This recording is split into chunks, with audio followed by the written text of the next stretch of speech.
ይህ ፕሮፌሰር እብድ ነው። እውቀቱ ቀላል አይደለም፣ በዛው ልክ ደግሞ እብድ የሆነ ሰው ነው። ብዙ ሰዎች ላይ የቦምብ ጥቃት አድርሷል። ሪል ላይፍ ጆከር በሉት። ቦምብ ማፈንዳት በጣም ነው የሚወደው። ስሙ ቴድ ይባላል። 25 ዓመቱ ነበር ይህ ታሪክ ሲጀምር። ስራው ደግሞ ዩኒቨርሲቲ ውስጥ ረዳት ፕሮፌሰር ነው። አስቡት፣ በ25 ዓመቱ ረዳት ፕሮፌሰር ነው። በጣም ስማርት ነው። ግን ቴድ የሆነ ችግር አለበት። አንደኛ ከብዙ ሰዎች ጋር መሆን አይፈልግም። አብዛኛው ጊዜ ብቻውን ነው ማሳለፍ የሚፈልገው። ጸጥ ያለ ነገር በጣም ነው የሚወደው። ድምፅ በጣም ነው የሚረብሸው። ለዚህ ነገር ደግሞ ተጠያቂ የሚያደርገው በጣም ድምፅ አላቸው ይረብሻሉ ብሎ የሚያስበው ቴክኖሎጂዎች ነው። ጊዜው ደግሞ በ19 ቤቶች ነው። ቴክኖሎጂዎች ገና እየተንሰራሩ ያሉበት ሰዓት ነው። እሱ ደግሞ ቴክኖሎጂ የሚባል ነገር አይወድም። አንደኛውና ዋነኛው ሰዎች ለዛ ቴክኖሎጂ ይገዛሉ እና ነፃነታቸውን ያጣሉ፣ ለቴክኖሎጂ ባሪያ ይሆናሉ ብሎ ያስባል። ሁለተኛ ነገር ደግሞ ድምፃቸው በጣም ይረብሻል። እንዳልኳችሁ ገና ይሄ 19 ቤቶች ውስጥ ነው፣ ወይም ደግሞ በ1969 ነው እንደ ፈረንጆች አቆጣጠር እና ቴክኖሎጂ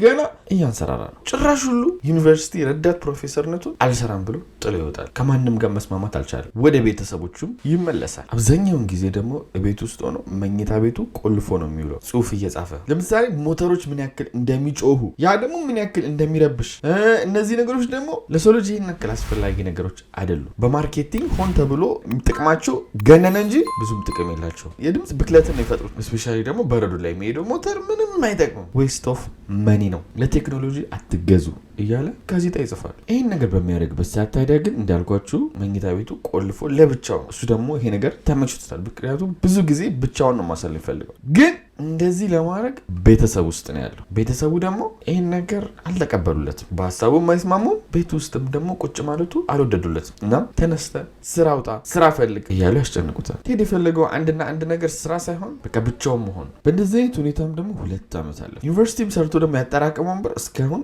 አላጠፋውም ነበር። በሱም ብር ከቤተሰቡ ጋር ይወጣና ሊንከን ተራራ ላይ ቦታ ይገዛል። ምንም ሰው የሌለበት ቦታ ላይ ለራሱ ማንንም ሳይጠራ ቀጥለጥ ብሎ ቤት ይሰራል እንደሚፈልገውም። ታዲያ እዚህ ቤት ውስጥ ምንም አይነት ቴክኖሎጂ የለም። መብራት ሲባል ኩራዝ ምናምን የሚጠቀመው፣ ኤሌክትሪክ ኃይልም የለም እዚህ ቤት ውስጥ። ሁሉ ነገር ከቴክኖሎጂ የነጻ ነው። ለምግብ ደግሞ ከጀርባው ጓሮ ላይ የሚፈልገውን አትክልት ተክሏል። ስጋ ምናምን ሲያምረው ደግሞ ያድናል። ይህም ለሱ በቃ የሚፈልገው ይወስ ስለሆነ ተመችቶታል። ግን ከሆነ ሰዓት በኋላ አንዳንድ ነገሮች መፈጠር ጀመሩ። እዚህ ሊንከን ተራራ ላይ ማህበረሰቡ ለመኖር መጠጋት ጀመረ። ቤቶችን መሰራት ተጀመሩ። እሱ አካባቢ ትልቅዬም ደግሞ ድርጅትም ተቋቋመ። እዚ አካባቢ በጣም ዛፎች ይበዛሉ። ዛፎችን እየቆራረጠ የሚሸጥ የሚጠቀሙት ደግሞ በጣም ዘመናዊ ቴክኖሎጂ ነው። በመፍለጫ በምናምን አይደለም። ክትፍትፍ የሚያደርግ ማሽን አለ። እዛ ውስጥ ይከታል፣ ይቆራርጣል። እሱ ደግሞ የበለጠ ነው የሚረብሸው። እሱ ተጨማሪ ደግሞ ድምፅም አለው። ድምፅ እንዴት እንደሚጠላ ታውቃላችሁ። በቃ እንዳሰበው ነገሮች አልሆኑለትም። አሁንም መበጥበጥ ጀመረ። ኢቨን አንዳንዴ በአናቱ ላይ አይሮፕላን ሲያል የአይሮፕላን ድምፅ ታውቃላችሁ ሊያሳብደው ነው የሚደርሰው። አንዳንዴ ደግሞ ተኛው ብሎ ተኝት ሲል በሱ ቤት አካባቢ መንገድ ተሰርቶ በዛ መንገድ ላይ ሞተሮች ያልፋሉ። የሞተሮችን ድምፅ ሲሰማ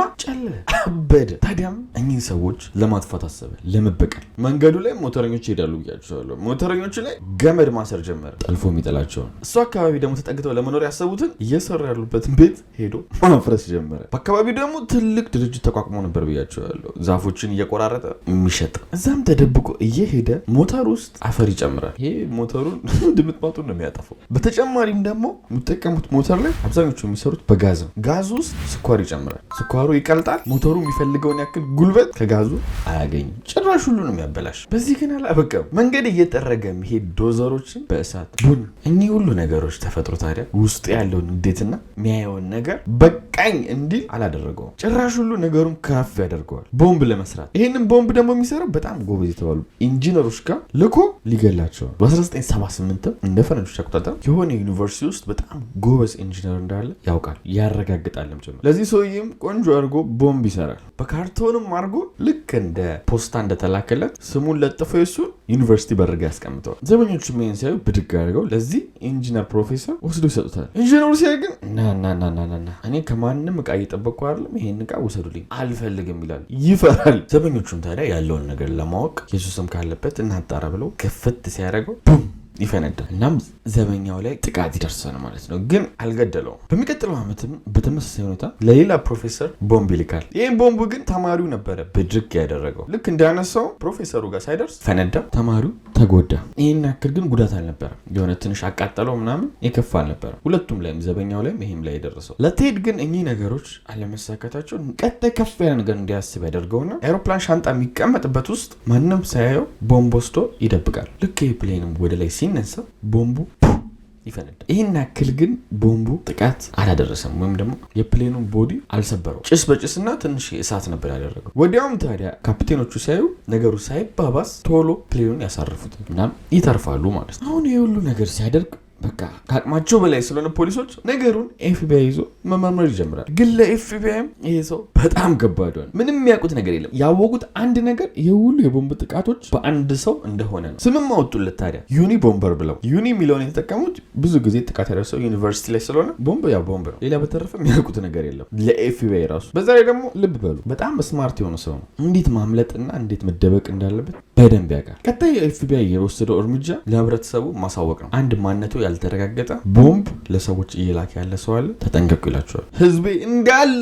ከፖስታ ቤትም ይሁን ከምንም ይሁን ሳጥን መክፈት ፈራ። የሚላክለትን ካርቶን ማየት ደነገጠ። መበረር ጀመረ ሰው። ይህ ሁሉ ነገር ግን ቴድን አዝናንቶታል። መደንገጣቸውን መሸበራቸውን ወዶታል። በሚቀጥለው ዓመት ደግሞ ምን ያደርጋል? በመጽሐፍ ውስጥ ቦምብ ደብቆ ለኤርላይን ፕሬዚደንት ዋና ስራ አስኪያጁ ይልካል። እንደነገርኳችሁ ያው ቅድም ፕሌን ባናቱ እየሄደ እሱም ስለሚረብሸው ፕሌኖቹን በጣም ነበር የጠላቸው። ለዛም ነው ይሄን ያደረገው። እንዳሰበውም ደግሞ ቦምቡ ፕሬዚዳንቱ ጋር ዋና ስራ አስኪያጁ ጋር ደርሶ መጽሐፉን ክፍት ሲያደርገው ቡም። በአሁኑ ግን ይሄ ሰውዬ በጣም ነበር የተጎዳው ዋና ስራ አስኪያጁ። ከ2 ዓመት በኋላ ዩኒቨርሲቲ ውስጥ ቦምብ ይልካል። የሚፈልገው ሰው ጋር ሳይደርስ ግን ዩኒቨርሲቲ ውስጥ ቀድሞ ይፈነዳል። ተጨማሪ ደግሞ በፊት ይሰራበት የነበረበት ዩኒቨርሲቲ 2 ቦምብ ለጓደኞቹ ወይም በፊት አብራቸው የሚሰሩ ሰዎች ጋር ይልክላቸዋል። እነሱም ደግሞ ተጎዱ በዚህ ቦምብ። ሌላም ደግሞ በዛ ዓመት ለፕሮፌሰር ይልካል። ፕሮፌሰር በዚህ ቦምብ በቦታው ደግሞ እሱ ብቻውን አልነበረም። ይሄ ፕሮፌሰር አብሮት ሌላ ሰውም ነበር። እንዲሁም አብረው ምሰራ ጸሐፊ ያለች ከሷ ጋርም ነው 3 ሆነው የተጎዱት ማለት ነው። ብቻ ፕሮፌሰሮቹንና ዩኒቨርሲቲውን ቦምብ በቦምብ አደረጉ። እስካሁን ግን ካረጋቸው ነገሮች ከዚህ በኋላ ያረጋቸው ነገሮች ነው የሚብሱት። ምክንያቱም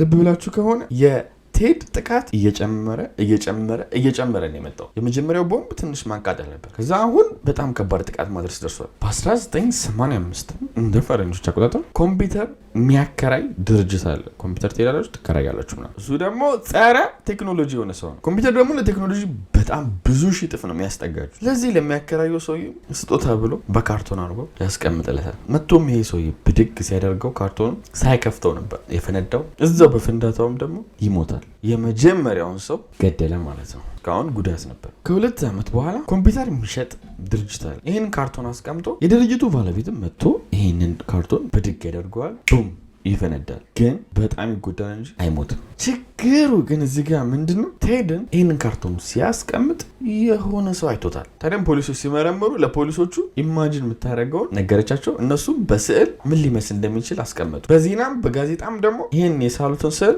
አሰራጩ። ምክንያቱም የሆነ ተመሳሳይ ሰው ካያችሁ ተብሎ ቴድ ይህን ነገር ሲያይ በረገገ። ያስበረገገው ነገር እንዳጋጣሚ ሆኖ የተሳለው ስዕል እና እሱ መቀራረብ አላቸው። ምን ብሎ ማሰብ፣ አይ ለጊዜው በቃ ይህን ነገር ማቆም አለብኝ፣ መጥፋት አለብኝ። ከ6 ዓመት በኋላ ግን በ1993 ወደ ስራው ተመለሰ። ቦምቦችን ያው መላክ ጀመረ። አንድ ለሚያውቀው ድርጅት፣ ከአንድ ቀን በኋላ ደግሞ ለዩኒቨርሲቲ ፕሮፌሰር፣ ከዓመት በኋላ ደግሞ የማስታወቂያ ድርጅት የሚሰራው እንደገጣሚ ሆኖ ደግሞ ይሄ የማስታወቂያ ስራ የሚሰራው ሰውዬ ወዲያው ነበረ ጸጥ ያለው። ሁለተኛ ደግሞ ማስታወቂያ የሚሰራው ሆኖ እኚህ በጋዜጣ ነው የሚሰሩት። ለሱም ላከለት፣ እሱም እዛው ጸጥ አለ። አሁን ቴድ በቃ ህዝቡን ጭርስ ነው ያደርገው።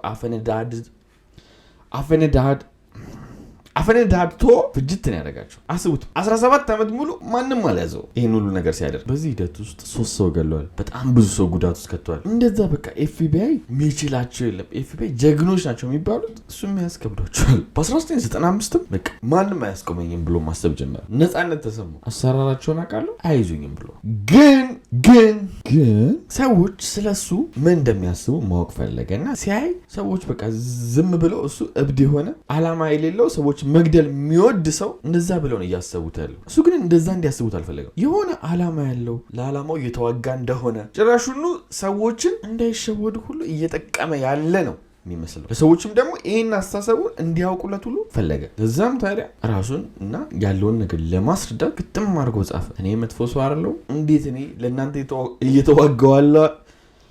ዛሬ አማርኛ ጠፍቶብኛል ወገን። ሌላ ምን ትችላለህ ካላችሁ ምንም አልችልም ከአማርኛ ውጭ። ለእናንተ እየተዋጋውላችሁ እንዴት ይህን ነገር አይገባችሁ? እናንተን እኮ እኚህ ሰዎች ሊረብሿችሁ ሊያጠፏችሁና እየሸወዷችሁ ነው፣ እንድትነቁ ነው ይህን ነገር ማረገው ብሎ ግጥም አድርጎ ጻፈ። በድብቅም ሲያዩት ታዲያ ይህንን ወረቀት ኒውዮርክ ታይም ላከላቸው። ኒውዮርክ ታይም በጣም ትልቅ አሜሪካ ውስጥ ተጽዕኖ ፈጣሪ የሚባሉ ዜና አቅራቢዎች ናቸው በጋዜጣ። ጊዜውም ደግሞ 19 ቤቶች ስለሆነ ዋና ተደራሽነት ያለው ጋዜጣ ነው። ደግሞ እንዲህ ብሎ ወረቀቱ ላይ ጽፏል፣ ይህንን የጻፍኩትን ለሰው ካላደረሳችሁ ብዙ ሰው በቦምብ እገላለሁ ብሎ። እነሱም እሺ ብለው ይሄንን አሳትሞ ለህዝቡ ለቀቁ። ሁሉም ሰው ስለሱ አነበበ። ካነበቡት መሀልም ደግሞ ወንድሙም ጭምር ነበረበት። ስሙም ዴቪድ ይባላል። ታዲያም ምን ተረዳ ዴቪድ? ይህን ሲያነብ በፊት ያኔ ስራ አቁሞ ቴድ መኝታ ቤት ውስጥ ቆልፎ ጋዜጣ ይጽፍ ነበር አላልኳችሁ? የሱ አይነት ሞቲቭ አለው ይሄኛው አሁን የተጻፈው ጽሁፍ ማለት ነው። እና ቴድ ይሆን እንዴ ብሎ ማሰብ ጀመረ ወንድሙ። ለማንኛውም ፖሊሶች ያጣሩ ብሎ ወንድሜ ሊሆን ስለሚችል ቼክ አድርጉ፣ ወንድሜም እንደዚህ አይነት ነገር አስተሳሰብ አለው፣ ጽሁፉም ይመሳሰላል። ለማንኛውም አጣሯል። ታዲያም ፖሊሶች ይሄን ነገር ወደ ኤፍቢአይ አሻገሩ። ኤፍቢአይም ሄዶ ቴድን ያለበት ቦታ ጋጫም አደረጉት። የቴድም ትክክለኛ ፎቶ ይሄን ይመስላል። ቴድ ፍርድ በቀረበበት ሰዓት አመነ ጥፋተኛ እንደሆነ፣ እድሜ ልክ ተፈረደበት። ግን እስር ቤት ገብቶ 2021 ላይ እንደ ፈረንጆች አቆጣጠር እዛው እስር ቤት ውስጥ ራሱን አደረገ። የዛሬም እውነተኛ ታሪካችን ይህን ይመስላል። ላይክ ካላደረጋችሁ እንዳትረሱ ወይ ሁላችሁ። በቀጣይ እስከምንገናኝ ቻው።